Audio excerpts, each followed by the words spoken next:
Interview murid bimbel. Siapa namanya? Hai, nama saya Dara. Ilham Saputra. Hai, nama saya Zara Felisa. Kelas berapa? Kelas 2. 2. Saya kelas 3. Sudah berapa lama les di Bimbel Mentari? 1 tahun setengah. 2 tahun. 3 tahun. Kegiatan apa yang disukai saat les di bimbel? Belajar dan juga mengaji. Ramai teman-teman, ibu gurunya baik. Belajar dan mengaji. Manfaat apa yang didapat dari les bimbel? Mendapatkan ilmu. Tambah pandai.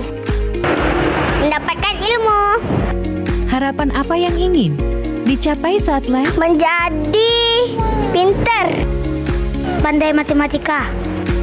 Aku ingin menjadi pintar bahasa Inggris. Senang gak selama les di Bimbel Mentari? Senang banget. Senang sekali. Senang sekali.